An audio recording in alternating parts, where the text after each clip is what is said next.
Par contre, les mamans solo, mères célibataires, il va falloir qu'elles arrêtent de se plaindre parce qu'on sait tous que la plupart du temps, c'est elles qui sont à l'initiative de la rupture du couple.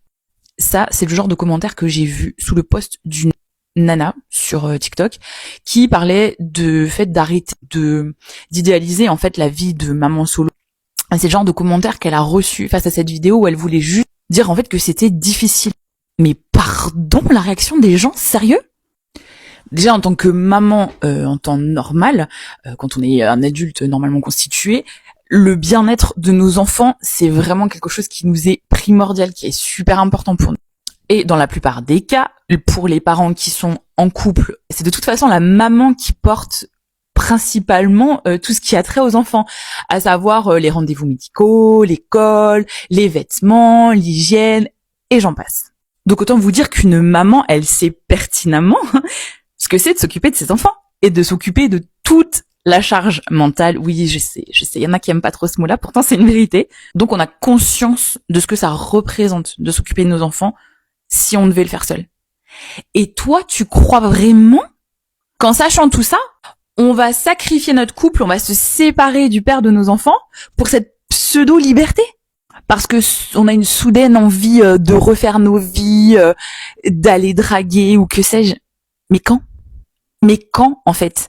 T'es maman solo, quand t'es une mère célibataire, et tu t'occupes donc du foyer, des enfants, de l'école, du ménage, des courses, des repas, des enfants de A à Z, souvent avec pas ou très peu de relais de la part du père ou autre, et qu'en plus de ça, toute la charge financière du foyer, en fait, qui dépend que de toi, et qui repose que sur tes épaules.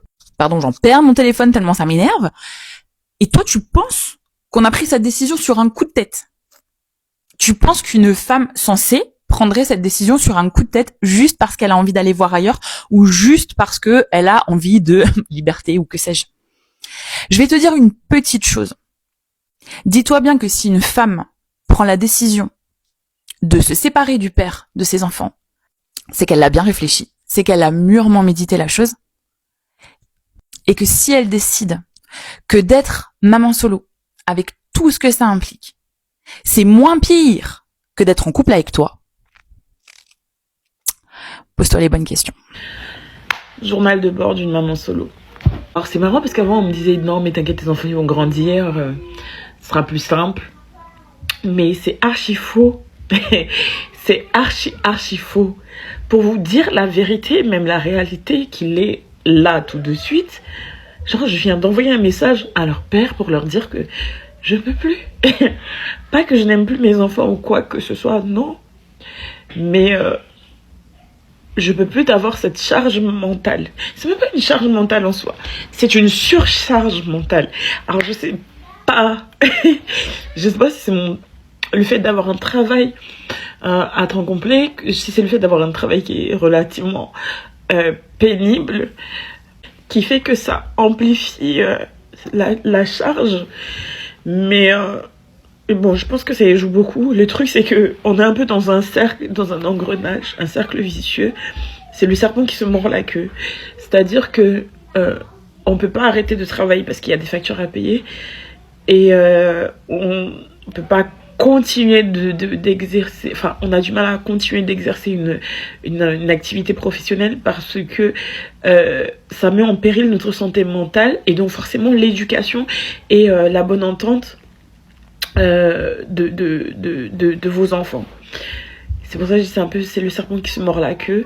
Et bref, c'est juste un message pour dire arrêtez, c'est faux. Je profite de ce moment où je suis un peu en bad mood, je sais pas comment dire, pour faire cette vidéo. Parce que je pense qu'il faut arrêter, il faut que les mamans solo sur internet arrêtent d'idéaliser le truc en mode à vous dire que vous inquiétez pas, c'est formidable, c'est génial, vous êtes des guerrières, vous êtes des femmes fortes, vous êtes ceci, vous êtes cela. Je pense qu'il serait peut-être temps de dire la réalité, la vérité aux femmes qui vont devenir maman solo, qui sont en train de le devenir, leur expliquer que c'est quelque chose qui n'est franchement pas simple à vivre tous les jours, quelque chose qui est très compliqué. Pour vous dire, là, j'ai juste envie de pleurer. Donc parlez-leur de la réalité. Moi, ça fait 4 ans que je suis maman solo, d'après les termes qu'on a envie de dire, de me définir. Et plus le temps passe, plus je ressens la charge mentale, plus je ressens la difficulté que c'est d'élever des enfants seuls. Récemment, je suis tombée sur une vidéo d'une dame qui est en train de danser parce qu'elle c'est maman solo.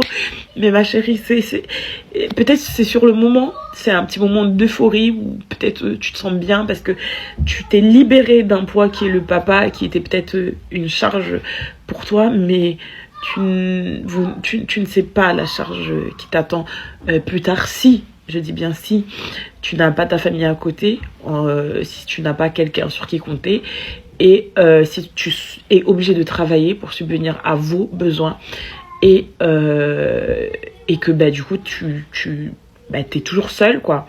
Enfin, seul, tu n'es toujours pas en couple, marié, machin, tu n'as pas refait ta vie. Beaucoup de courage. Après, maintenant, je pense que les personnes qui sont très entourées, qui ont des grands-parents, enfin pour les enfants, qui ont des tatas, etc., de la famille et des amis présents, c'est peut-être plus simple. Mais pour les autres comme moi, clairement, c'est très compliqué. Et je pense que ça, c'est quelque chose qu'il faut vraiment prendre en considération, et qu'on arrête de vous comment dire, de vous berner, parce que c'est très dur d'être maman solo, croyez-moi. Oui. Arrêtez de payer la pension alimentaire, les frérots. Vous êtes dingues ou quoi? Laissez vos baby-mamas se débrouiller avec la CAF. C'est exactement ce qu'une tantine a compris de mon contenu. La tantine a fait comprendre son mécontentement dans les commentaires d'une de mes vidéos. 1 ou 2 fois, j'ai balancé des story time en expliquant que un de mes abonnés ou 2 de mes abonnés ont arrêté de travailler exprès pour éviter de payer une pension alimentaire. Ils se sont mis au RSA pour arrêter de payer une pension alimentaire à leur baby mama. J'ai bien dit dans la vidéo que je suis contre ça parce que franchement, vivre avec 600 € uniquement, arrêter de partir en vacances, vivre dans un studio toute sa vie pour éviter de payer une pension alimentaire, c'est bras cassé pour moi. Mais la tantine n'a pas compris comme ça, et j'imagine que il y a d'autres tantines, des centaines de milliers d'autres tantines qui ont compris la même chose. Pourtant, dans la vidéo, j'ai bien articulé, j'ai bien parlé, clairement, en français, vous voyez ce que je veux dire? Pas d'argot, j'ai pas lâché des punchlines en anglais, tout était en français pourtant. C'est dommage, parce que j'ai l'impression que vous faites aucun effort pour comprendre correctement mes vidéos, alors que, en vrai de vrai, dans votre entourage, dans votre cercle familial et même professionnel, il y a des hommes qui réfléchissent comme moi, et il y a des hommes aussi qui ont le même vécu que moi. Mais malheureusement, vous n'arrivez pas à faire le lien. C'est dommage parce que les conseils que je donne, c'est pas uniquement pour les hommes de 35 ans, pour les hommes de 30 ans, pour les hommes de 25 ans. Non, c'est aussi des conseils très